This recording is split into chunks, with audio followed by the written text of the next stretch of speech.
welcome everybody here today, especially for these mid-afternoon meetings. Do we have any need for translation? Seeing none, I will go on to the approval of the agenda. Do I have a motion? I'll make a motion to approve the agenda. I'll second it. First and second, all in favor? Aye. Aye. Opposed? So carries. Now we'll go on to recognition. Can I hear? Yeah, we originally had Miles. Miles is stepping off the board as a student rep, and so busy summer for him. We'll get him at hopefully the next meeting. And we will forego student representative reports since they're not here today, and we'll go on to board member discussion.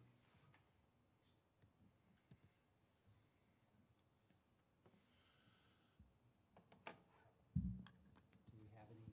I was just, Pete, last time we talked, it was, if you could tell me, update on the sound system for the high school, how that is all going. Yeah, there's a portion of that in superintendent informational updates, but maybe I'll get it out of the way here since you asked. We do have a couple folks in the district have been working on gathering quotes and preparing to improve the system, partly from feedback that we received during graduation. And then also we had some issues over the last couple of years in our gymnasium at Othello High School. So we had them come out, Ted Brown, who's done our services for a number of years. We got some information from Dr. Meek, who'd had some experience with this in a previous role that he had. Greg Foltz was involved with his local expertise around our facilities. And then Will Von Brocht and Rigo Ozuna interacted with the Ted Brown folks. So I'll start with the high school football stadium. The original purpose was to look at equipment that's approaching 30 years old, sort of end of life, and used pretty consistently and frequently. So they came out, and what we're asking them to do is to work on our audio processing and mixing board, a new wireless mic to improve access, certainly should enhance graduation. Adjusting the speakers, Greg Foltz was really helpful in that. You know where the speakers are set now, way up high, and you can hear it all across town. I think there'll still be some up there, but then others brought down more to audience level. And it'll be a better experience for those who are in attendance at the football field. So that project is moving forward. We've got the funds to do it, and so we're going to have dramatic improvements out there, ready for football season, we hope. Now, in the gym, while they were here, we asked them to assess the high school gym, and they went in and very same sort of deal, aging equipment, some that we can continue to use.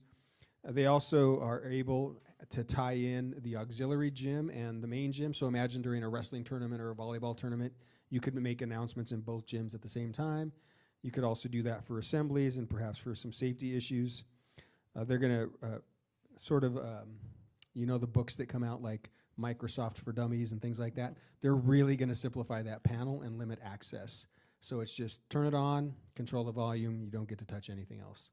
So there'll be some ways we can control and maintain access to that. Yep, all that's up and going, and we hope to have it ready to roll for the start of the school year. Perfect, thank you. Aaron, do you have a legislative report? No, so there have been some updates with the federal funding, but I saw on the agenda that it's going to be covered later, so we'll just leave it until that point. Okay. Anything further for board member discussion? Okay, we will go on to required approvals. I'll make a motion to approve the required approvals. I'll second it. We got a first and second, all in favor? Aye. Any opposed? So carries. Required approvals, early accounts payable warrants 2. I'll make a motion to approve the required approvals, early accounts payable warrants 2. Well, I was gonna say, I'll second. Okay, we got a first and second, all in favor? aye. Aye. Any opposed? So carries. Now we'll go to superintendent informational items. Yeah, a number of operational items on there, and I want to start, I think, from the bottom and work our way up.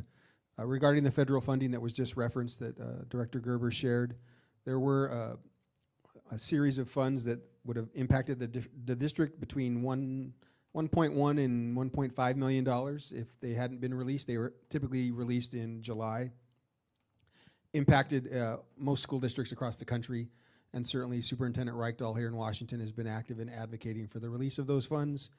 Just this last week, 10 influential Republican senators advocated at the federal level saying, hey, this money's already been approved by Congress, it needs to go out.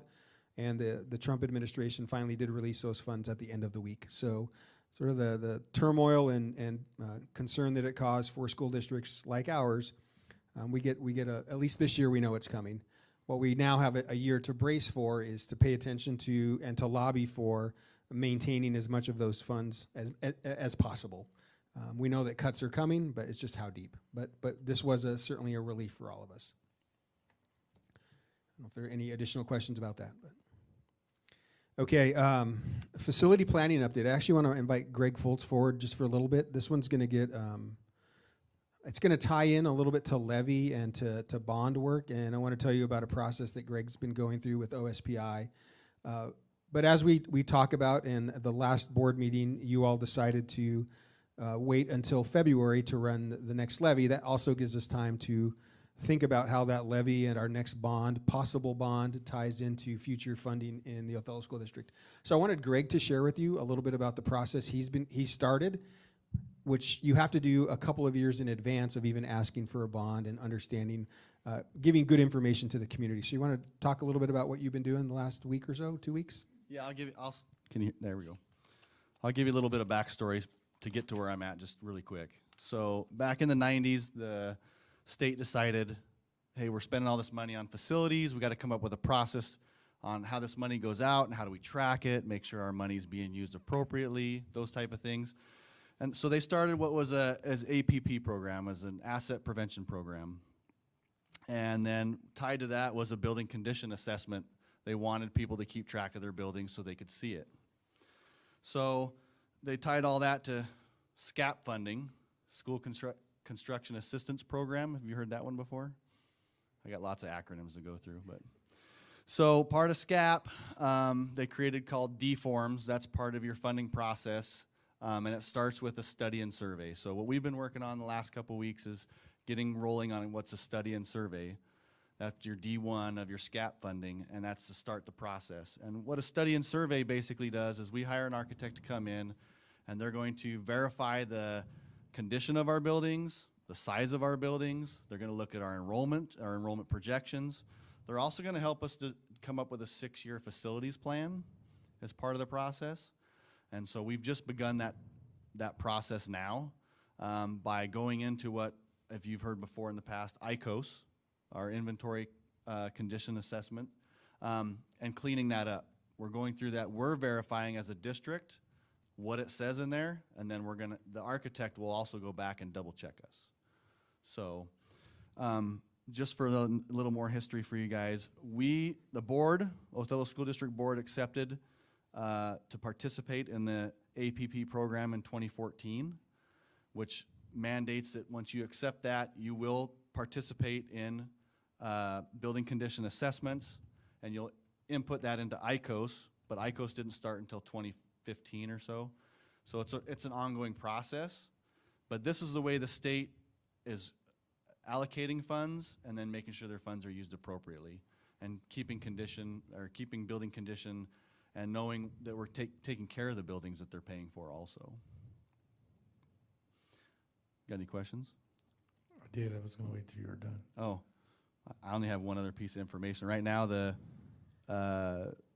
if we do go out to bond, as of July 2024, it's $375 a square foot is what we get for any matching assistance that we would receive. Three what? $375. Typical bids are open and almost double that. Is that what they're going for, about 6, 7? Yeah, 6. Between 5 and 6, depending on. Greg, and is that if we expand, or is that if we go up, or is that new? That's that matching funds is new in lieu or remodel of facilities that qualify. So. Okay, I'm gonna test your brain. Go for it. Break it down, because I remember when we were in school, Mhm. I think it was at our sophomore, junior year that they started. So it'll be what we used to consider the offices. How is it broke down in the high school for as far as matching?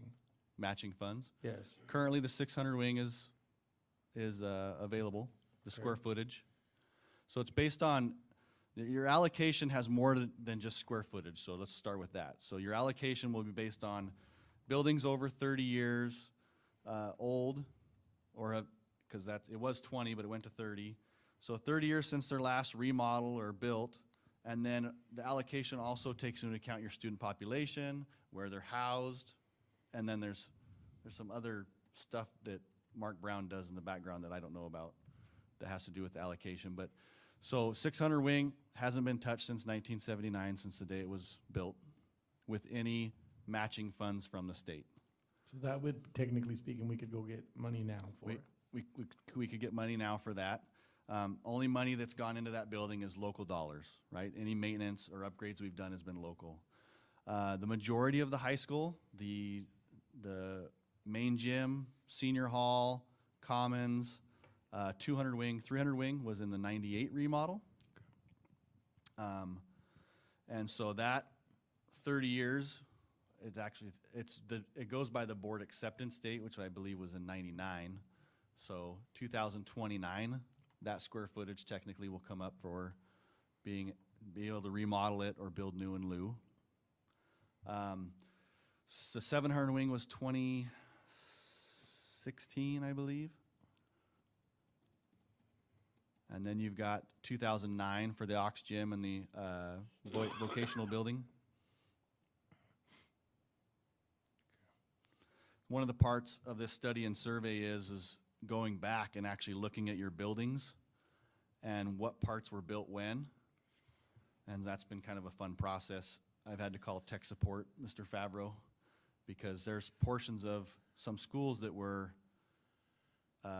built without bonds or levies. And I think we either hired local contractors or maintenance to do it. So there's very little paper trail on that. Paper trails. Yeah. So, and I have one more question. I don't know if this one's for you or for Pete. So refresh my memory. I can't remember. If we were to build new, we'd have to get rid of existing. Is that correct? If we build new in lieu for building square footage, that essentially we couldn't use it for K-12 education anymore.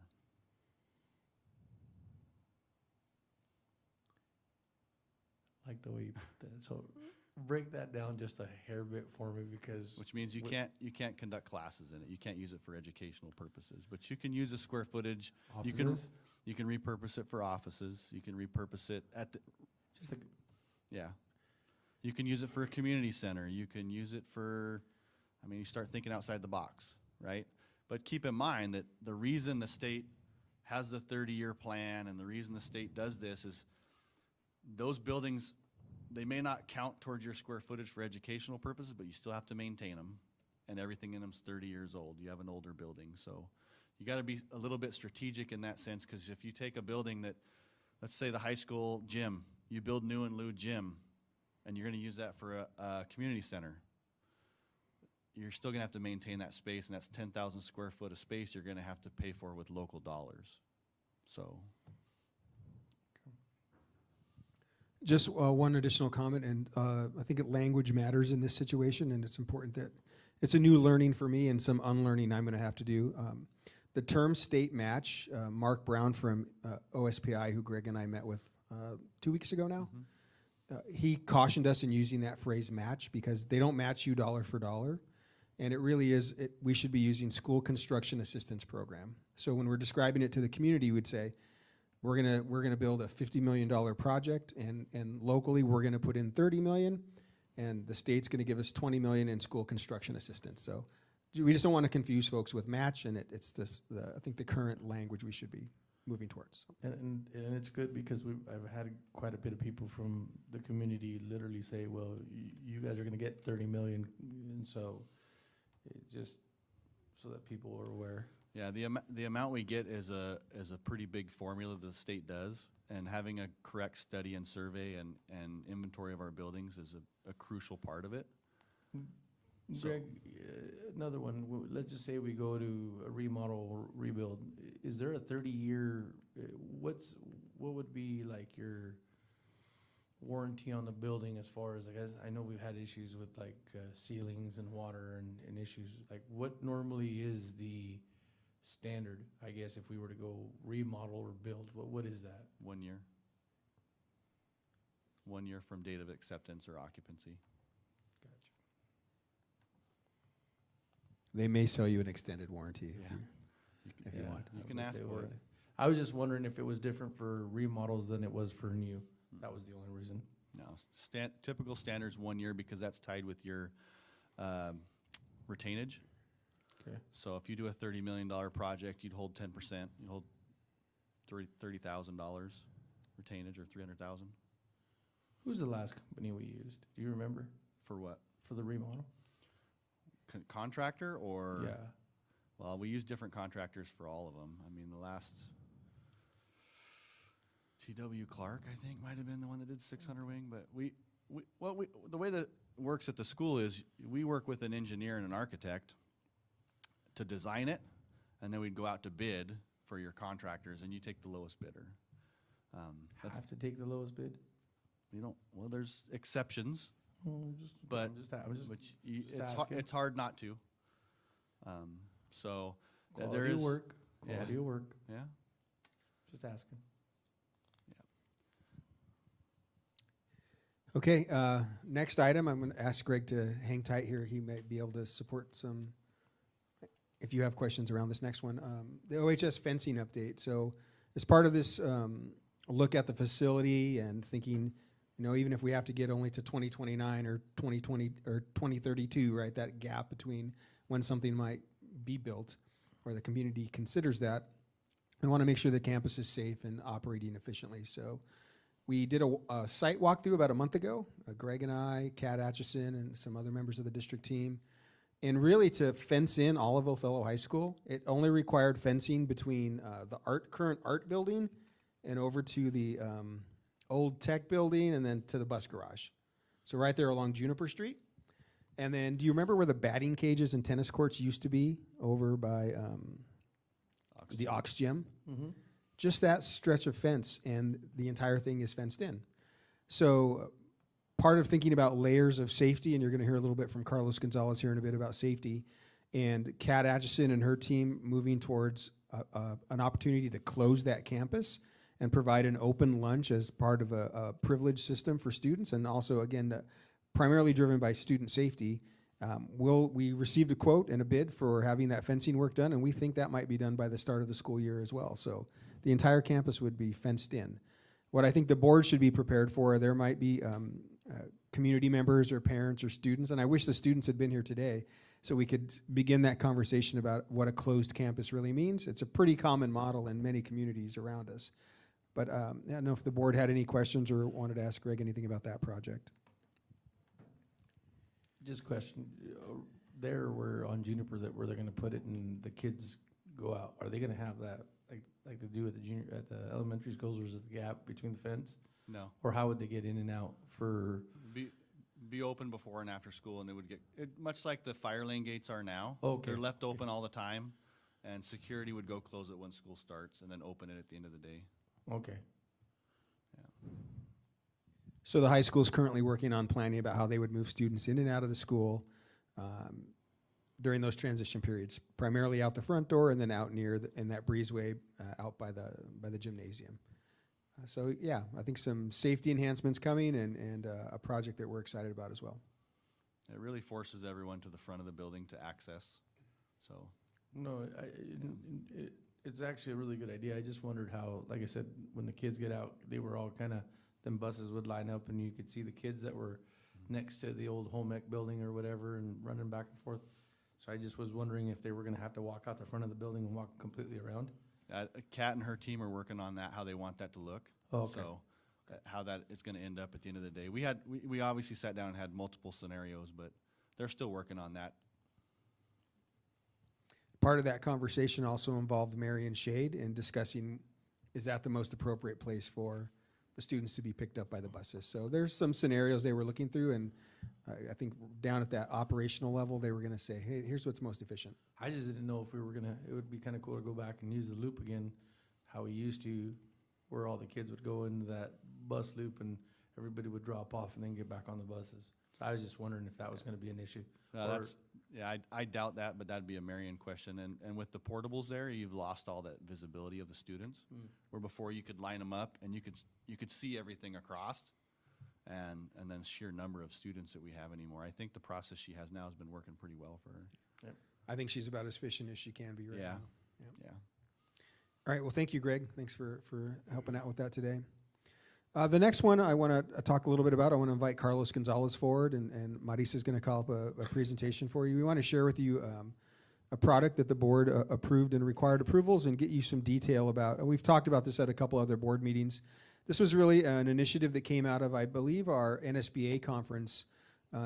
Executive Director of Business Amy Suarez and our student reps were able to meet with some vendors around a school safety component. And so Carlos is going to tell you a little bit about their products and how we're entering into partnership with them and why we're there and kind of what's next.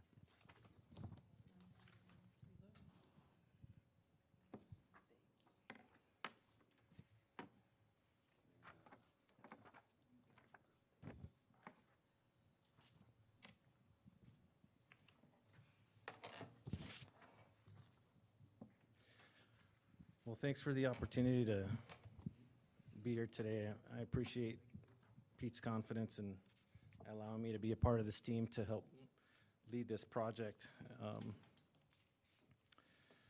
So a couple months ago, Pete shared this information of this XBONS, X wearable badge, and this idea of a panic button system in schools. And I really started diving into this, but what's interesting is through this process of putting this together for our board, it just really helped me to reflect on my own experiences as a student, as a graduate, as a college student, as a principal.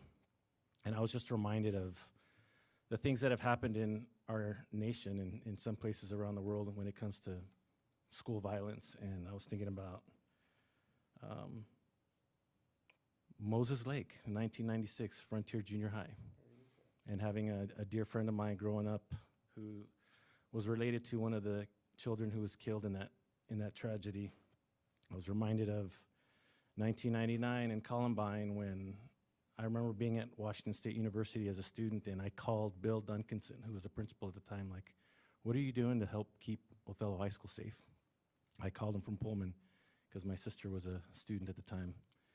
And then, thinking about Sandy Hook, I remember, it's like those 9/11 moments, when 9/11 happened, you kind of remember where you were at as you're listening and watching as everything unfolded. Sandy Hook standing in the copy room at OHS when that happened, and Parkland in 2018. It's one of those things that I take very seriously, and being a man of faith is something I pray about every morning on my way to school, is that we have a safe day and that we all come home safely to our families. And so when I think about safety, I think about the importance of time being of critical importance. And this system right here, XBONS, that I'm going to walk you through, will help to describe and highlight how it can help our schools to become so much more safer with the technology that's available today. And so I'm going to walk you through this real quick. So that right there is a picture of Parkland, where there were 17 people killed in 2018, 14 students, 3 staff members, 1 lone gunman. And what we've learned about these different incidents in these school tragedies is the response time, and how there was confusion at the time because of the lack of technology at the time when it came to the use of intercoms or radios. And when Parkland happened, there were some parents who had lost their kids in this tragedy to start pushing legislation around what we can do to help make schools safer with the technology that's available today. And so how these X wearable badges can help What they do is they provide these faster alerts where it's not cumbersome to wear. It's a badge that has a button on it, but it can also be programmed specific to every person and who can be assigned a specific role too. There's no need for PA systems or radios that can add to confusion anytime you're trying to communicate in the event of an emergency. The infrastructure that would be installed would also be able to provide the admin and any responders that specific location of where the emergency is happening. And depending on how this badge would be used, worst case scenario, it would trigger this lockdown using visual strobes that could save time. And when you save time, you can save lives. And so it would initiate these alert protocols to go into immediate lockdown. I also wonder about passing time, because usually most of the time we're obviously in classrooms, right, during instruction. But we've also on rare occasion have had emergencies during passing time when hallways are full. You can't hear intercom systems, and in the event of an emergency, that's just worst case scenario during passing time or during lunch when staff are scattered around the building, or even sometimes off campus if it's lunchtime. It's just, these are the things that I think about of what we can do to enhance our security features in our buildings. And so this system also offers this multi-channel communication so that when it's triggered, it can be used to text key personnel, to notify law enforcement, to email whoever is programmed to receive those emails. And it can all be tailored to what our district needs are and how we want it set up. So the way it works, it's a badge that has a button on there.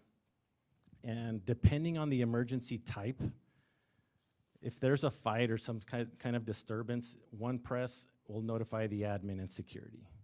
If you do 2 presses for a medical emergency, then it would notify the admin, the nurse, and security. Or it could even be set up to notify the hospital to send an ambulance. It all depends on how we configure it. But in that worst case scenario, 2 options, at a minimum 3 times for it to be pressed or to be held down for more than 3 seconds. And then right there, it would trigger the entire system across the entire campus. When I think about McFarland, and especially OHS for how spread out we are, that time is critical in a situation like that I hope would never happens. But if it ever did, the system would help us to be much more prepared for that. So what we're proposing, that I know you have already received some information on this. For starters, what we're looking at is about $290,000 to equip McFarland and OHS with this system. At first, we were looking at extracurricular activities and coaches and people who work outside of the building too.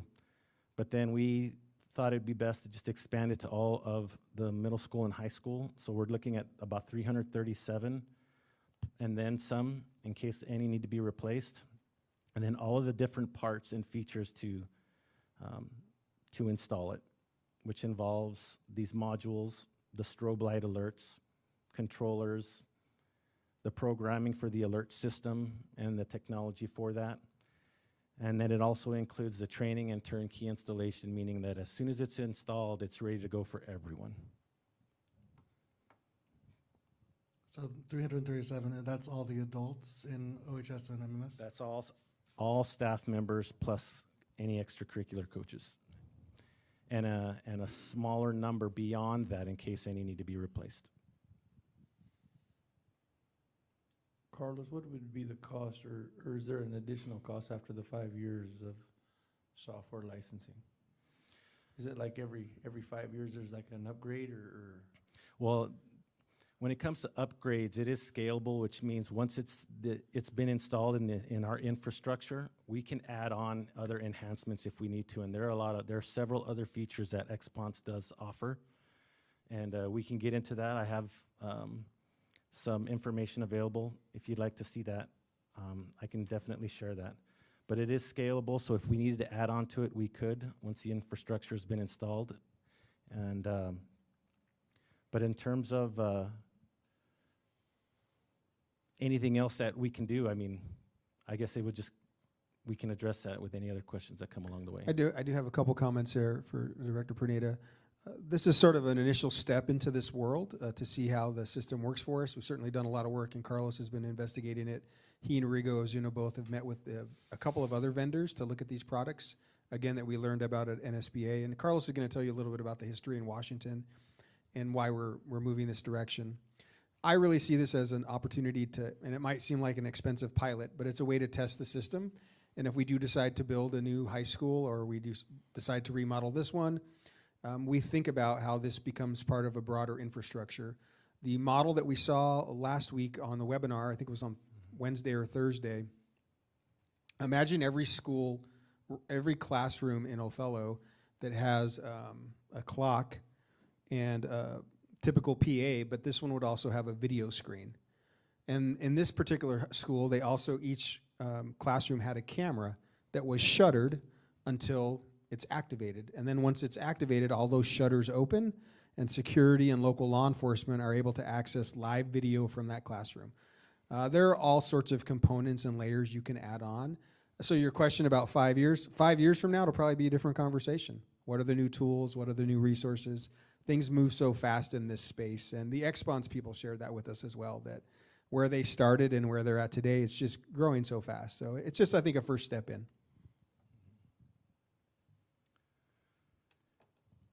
And then you mentioned extracurriculars, so this would work like out in the softball fields, out in the practice fields, like. Yes. There would be an ability to install technology on the exteriors of the building to be able to read any triggers that may come from those panic buttons being used. And so you can see the key benefits, faster being the first bullet because those seconds do matter. Broader staff coverage, those notifications would be instant. It would support the drills and lockdowns that we do conduct. And so with practice and that frequency, it would be a good habit for everyone. And then, of course, you know, that importance of boosting that confidence in school safety from our families and community. So this really also stems from the Alyssa's law compliance. Carlos, before we do that, Yeah. could you step back one slide? I want to share an example. Sure. Maybe, I know Ken was on the board at this moment, but for at least for Director Munoz and perhaps others, a couple of years ago, we had an individual drive onto the Hiawatha campus. Do you all remember that? And they were being chased by local law enforcement. They got out of the vehicle and ran across Hiawatha from east to west. And when that happened, we had hundreds of kids on the playground. And all of the kids, you could see on the video, the kids were running with the perpetrator. They're running to the classrooms as he's running through the parking lot, being chased by local law enforcement. And our paraprofessionals out on duty went into a classroom and notified OPD, right? Even though OPD was already on scene. But they could call a lockdown. In this instance, even that kind of scenario, immediately, so Carlos's point, and they were really clear with this in the XPONS presentation, it is about seconds and how much, because that took about 2 minutes for all of that to occur when you could have immediately locked down the school. But there, again, we always want, and the two of the vendors who participated in this webinar were parents of Parkland children. But there are so many other safety concerns that occur on a school campus with much more frequency that we often don't think about because we jump to that worst case scenario. So the XPONS technology is also something that falls in alignment with the Alyssa's Law. Alyssa's Law is named after Alyssa Aladef. She was one of the students who was killed in the Parkland shooting tragedy. And her parents and other parents who have been impacted really helped us to initiate the legislation at a state level to see what we can do with equipping schools through school funding to increase the security features or enhancements to help protect kids. And so in Washington State, we're actually behind in terms of Alyssa's Law compliance, which I'll get to in the next slide, but I'm glad that we're here now. This was signed into law in Washington State earlier this year. And because it was signed into law, we also have a compliance requirement to see what are we doing to fall in alignment with Alyssa's Law. as a school district. And so what is required by law under Alyssa's law is that silent panic alert or instant notification system with law enforcement and campus-wide usability. And what XPONS can do is through the use of these panic buttons, it definitely supports that. And of course, the instant text, call, email alerts, and any other alerts around the campus that it needs to be visual, especially during passing time or before school, lunch, after school. And it's fully compliant and exceeds the state expectations. So when I was talking about state level adoption, the first state that did it was New Jersey in 2019, and then Washington and Oregon were the 9th and 10th state, in the union so far over the last 5-6 years. And so this is not federal legislation, this is state legislation. It's been proposed at the federal level, but this is more for states to decide how they want to approach it and tailor it to their needs. Part of the process too included looking at a different vendor too. And we have people in our district who have worked in other professions that have worked in systems like this. So for example, Stryker Vocera is another system that we were looking at. And they offer smart badges that almost work as cell phones, where you can speak into them to communicate with your office. And it's a great tool to have, but the Stryker Vocera is mostly used in healthcare, in hospitals, in clinics to help manage that patient workflow. And when it comes to how it's used in terms of communication, the XPONS X wearable seems much more appropriate for school-based operations and for something that needs to be much more instantaneous.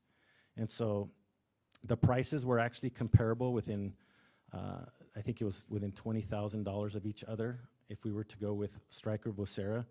But when you look at its usability and it being more school-based, it just seemed much more appropriate to go with the XPONS X wearable and how it would be used. And so the other thing too is that there's a WSIPSI contract that the state partners with WSIPSI to help with purchasing, obviously.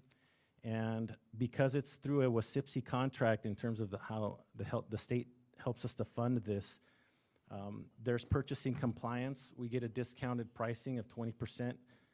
And it's scalable, which means that once it's been installed, we can look at funding to continue supporting enhancements depending on how we can qualify.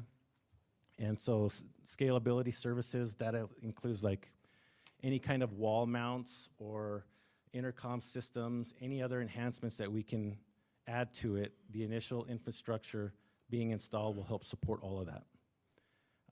The budget control, that means it locks in the labor rates and the efficient procurement. So what that means, it just meets all the legal and purchasing requirements. And so we have a contract for that ready. And so with your approval, we'll be able to move forward with that. And if you have any other questions about that WSIPSI contract and what that means in further detail, I would defer to Amy Suarez and her authority over our finance office. And so the next steps is, sharing this information. I know this has been brief today, but that 1 hour that Pete talked about in some of our learning last week with XPONS and the CEO, Lee Mandel, and listening to some of the parents who serve on what they call the XPAC. It's the Parent Advisory Council. And then all the features that it offers, they did kind of a beta test or this testing mode to show how it could work through intercom systems and other enhancements that it offers. It was really interesting to see what it can do for schools. And so I'm really interested in this opportunity to see what we can do to increase our safety for kids in our schools. And so pending your approval of around this $290,000 plus the taxes and everything else, we're looking forward to some installation beginning as early as this fall. I've been in contact with Security Solutions Northwest, who is the vendor in our region, and we're hoping for installation to begin as early as this fall. And then once it's been installed, then it would require some staff training and integration. And then that way, we're also fulfilling our requirement with OSPI around Alyssa's law that here's our money and how we're using it to be in compliance with Alyssa's law. So with that, I guess the last thing I just want to leave you with is something that just got me thinking about the importance of time. Sandy Hook was 5 minutes. Parkland was 6. Moses Lake was more than 10. Columbine more than 50. And this is something that can help us address the issue in seconds. And so that time is very critical. And so I think the exponents can make a huge difference for us here. Do you have any questions? I see this was on our consent agenda, so we have already approved it. Yep, that part was done. It was prior to Carlos putting together the presentation for you. But yes, we, again, appreciate the board recognizing the importance of it and providing approval for that.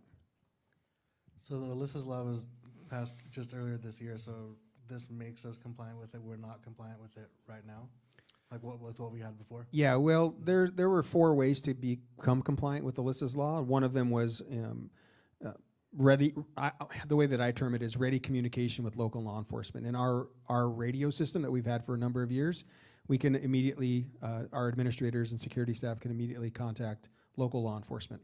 That met standard. What was interesting about Alyssa's law was I think it passed 98-0 in Washington State, so bipartisan support. But like many things that happen in Olympia, great idea, but there's no money for it. So there wasn't funding tied to it. So they did write it in a way that allowed most school districts to already meet standard, and I believe they set aside a little bit of money to help those who weren't there. This actually makes us even more compliant. When we've presented to you a number of times over the years about school safety, it's an added layer. It's just one more layer. So even if you hadn't approved this purchase, I believe would have been in compliance in October. Now it'll be a matter of training up our staff, getting them comfortable, and then I think with Carlos and Rigo and probably Greg Fultz and others, having the system installed and integrated. One of the components that I think is part of the strobe package, the lighting package, you know how in most buildings you pull the fire alarm? These XSponse alerts are, there's a camera on each one. You have to hold it down for, I think it was 3 seconds before it would alert. And so anybody, again, could call a lockdown and alert folks that something's going on. So number of tools and layers we could consider adding on in the future.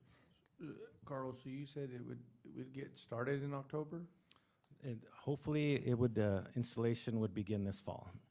I'm in contact with Security Solutions Northwest to inquire about a more specific timeline, that once they receive payment, like what would that look like, and they're working on getting back to me here very soon. Just out of curiosity, how would that work with trying to install that stuff, Pete, while school's going? Just out of curiosity, would that be a... Yeah, I'm not sure about the technical parts of it, but at least on the infrastructure, the part that we saw, I think so many of these components are wireless anymore that it's not going to be a significant impact. They'll be able to come in and get it done. I think the bigger lift will be training the end user, letting our staff know you always have to have your ID on you. Sure. You're expected to have this with you. You treat it like a key. You don't lose it. How are we going to manage it? That kind of thing. There'll be some training components there that I think will be probably the heaviest lift. I have a question. Have we been in contact with other school districts who have processes similar to this one, just to see if this was something that would match our district's needs, just to see if it's something they've liked, there's things that they didn't like when we were taking this into consideration? All I know is that in my own experiences in Washington State, I'm not yet aware of any other schools, and I'm sure there are, maybe there aren't. Or maybe they aren't. I'm not aware of any other schools that have used this technology yet, but with Alyssa's law that encourages school districts to enhance school safety, I'm sure that they have met some minimum requirements with certain systems, but specific to XSponse, I don't know yet. I can add 2 pieces there. One would be that at NSBA in Atlanta, when we took the student reps, it was actually Amy Suarez and our student reps who engaged with this vendor. And they had an opportunity to listen to a presentation and to talk about the And the students were very excited about it. I remember in the moment saying, hey, this is something we need to consider. The webinar that we got to participate in was a school district about the size of Othello, about 5,000 students. They had certainly made a much more significant investment. I thought they shared it was around, I better not quote the number.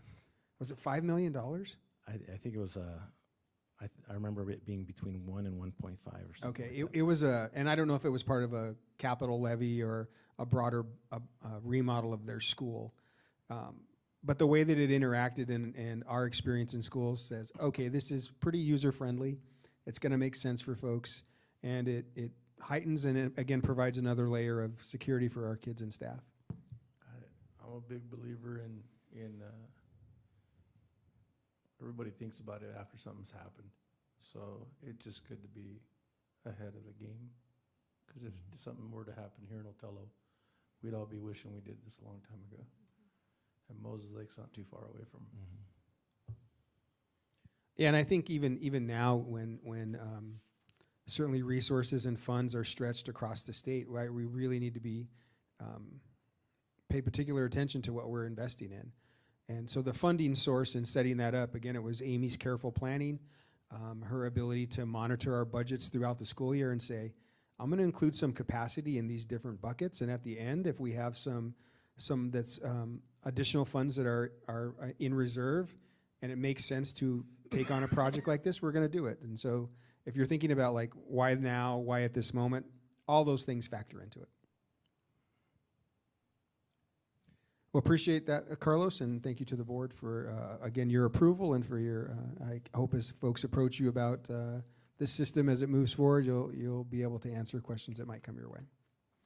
So thanks to Pete for this opportunity and the board for this presentation today, but also to Greg and to Rigo for being a part of this too in our work with Security Solutions Northwest and Dave Teague and his team. So make sure I recognize them as well. All right. Thank you. Guys for all the hard work.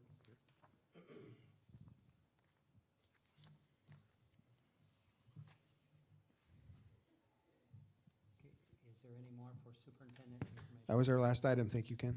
Okay, we will go on to policy review. There is a couple policies there.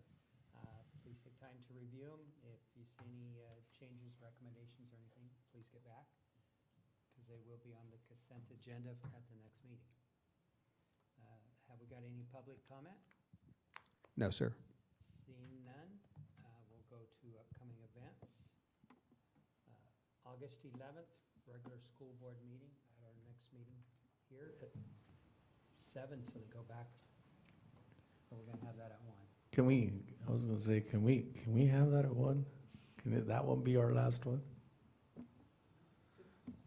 Yeah, you set the agenda. You tell us when you want the meeting to be, and we'll be there. I don't know about you guys, I'd like that. It's going into harvest season for me, and my afternoons are gonna be pretty full. Okay, then if we could change that back to 1 o'clock on the 11th? Aaron, Mariah, you guys good with that? No, that's fine with me. Yeah, but will that one be the last one from 1 to 3, and then we'll move into the regular 7 o'clock following that one? Again, that's up to us, and I think that's what. Normally, by that time, I think school started, and that we don't wanna force them to try to leave school, and so. Yep. But that one on the 11th, we're still not in school, so if we can have it at 1, that'd be great. There's one more on the 25th that would be before school starts. This is the week this school starts. Yeah, but isn't that closer to orientation, though? I Yeah. imagine all the principals and everybody will be busy, and it's kind of fun to see them here at the board meetings and stuff, so if you guys are okay, make that maybe that August 11th, the last one that we have at 1 o'clock, and then we'll transition over to our nightly visits. Okay, with that one, August 18th and 19th, Othello School District student registration events start at the high school gym. Then our regular meeting on the 25th, that will be at 7 p.m. then. Again, on August 25th is new teacher orientation imagine you will email us with all the details on that. On the 11th, yeah, we'll give you an update and superintendent informational items about the plan for that day and how the board might engage with our staff on the 26th in particular. Okay. And then the all staff orientation and then the first day of school. Pete, I have a question. I haven't seen her for a little bit, but with Jennifer Garza and are we gonna do the soft start kinder like we did last year? Are we still, it seemed like it worked really well last year, and I know that there was some people that quite didn't like it. Are we doing it again? Good deal.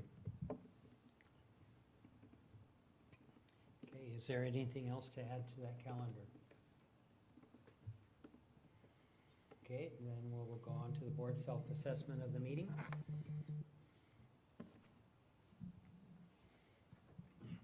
Thank you to Greg and to Carlos for information and preparation.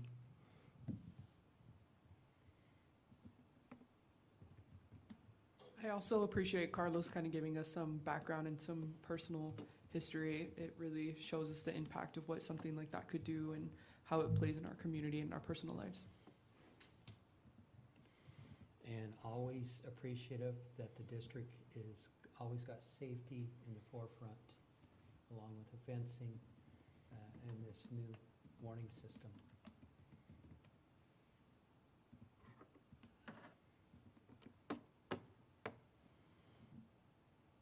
In the words of the Madam President, well-planned agenda.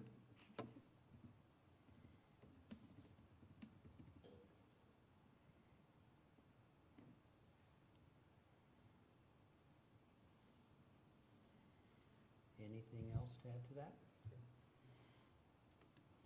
Okay, with that, this meeting is adjourned.